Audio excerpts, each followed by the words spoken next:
Thiruvithamkoor Devaswom board president PS Prashanth മാധ്യമങ്ങളെ കാണുന്നു. ശുദ്ധികലശ കർമ്മങ്ങളും കഴിഞ്ഞു, എല്ലാം ഭംഗിയായി പര്യവസാനിച്ചു. ഞങ്ങൾ ഈ തിരുവാഭരണ ഈ ദ്വാരപാലക ശില്പങ്ങൾ കൃത്യമായ നടപടിക്രമങ്ങൾ, തിരുവാഭരണം കമ്മീഷന്റെ നേതൃത്വത്തിൽ കൃത്യമായ നടപടിക്രമങ്ങൾ എന്തൊക്കെയാണോ മാനുവൽ പ്രൊസീജിയർ, ആ മാനുവൽ പ്രൊസീജിയർ അനുസരിച്ച് സുശക്തമായ സുരക്ഷിത വാഹനത്തിലാണ് ഞങ്ങൾ ചെന്നൈയിലേക്ക് കൊണ്ടുപോയത്. അവിടെ കൊണ്ടു ചെന്നപ്പോഴാണ് സ്വാഭാവികമായും സ്പെഷ്യൽ കമ്മീഷണറുടെ ഒരു ചെറിയ ഒരു വിഷയം വരുന്നത്.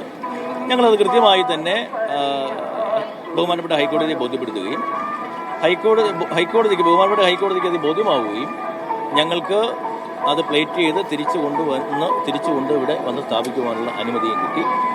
അത് വളരെ ഭംഗിയായി ആ മംഗളകർമ്മം ഇവിടെ കഴിഞ്ഞു. എന്തായാലും ഭംഗിയായി കഴിഞ്ഞതിൽ ഞങ്ങൾക്കെല്ലാം വലിയ സന്തോഷമുണ്ട്. ഇപ്പോൾ ഇവിടുന്ന് കൊണ്ടുപോയപ്പോൾ ഉണ്ടായിരുന്ന പാളികളുടെ തൂക്കം 22.833 കിലോഗ്രാം ആയിരുന്നു. 22.833 കിലോഗ്രാം ആയിരുന്നു. ഇപ്പോൾ 22.876 കിലോഗ്രാം ഉണ്ട്. 22.876 കിലോഗ്രാം, അതായത് 9.702 ഗ്രാം കൂടിയിട്ടുണ്ട്. അപ്പോൾ അതിൻ്റെ ഡീറ്റെയിലായ പത്രക്കുറിപ്പ് ഇപ്പോൾ നിങ്ങൾക്ക് നമ്മുടെ പി ആർ ഒ തരും. അപ്പോൾ ഇതാണ് ഇപ്പോഴത്തെ ഒരു നിലവിലുള്ള സ്ഥിതി എന്ന് പറയുന്നത്. സ്വർണത്തിൻ്റെ അളവ് 9.702 ഗ്രാം കണ്ട് വർദ്ധിച്ചിട്ടുണ്ട്. എന്തായാലും നിങ്ങളുടെ എല്ലാം പിന്തുണയും നിങ്ങളുടെ എല്ലാം സഹകരണവും എല്ലാവിധമായ സഹകരണവും കൊണ്ട് നമുക്ക് മംഗളകരമായി ഈ ചടങ്ങ് പൂർത്തിയാക്കാൻ പറ്റി. എല്ലാവർക്കും നന്ദി പറയുന്നു. ഇന്നിപ്പോ മുഖ്യപ്രതി അറസ്റ്റിലായ ദിവസമാണ് ക്ഷേത്രം തുറക്കുകയും ഈ സ്വർണ്ണപ്പാളികൾ പുനഃസ്ഥാപിക്കുകയും ചെയ്തത്. അത് എന്തുകൊണ്ട് അതൊക്കെ യാദൃച്ഛികമാകാം. അപ്പം അത്തരം കാര്യങ്ങളൊക്കെ അതിൻ്റെ വഴിക്ക് നടക്കും. കാരണം ബഹുമാനപ്പെട്ട ഹൈക്കോടതിയുടെ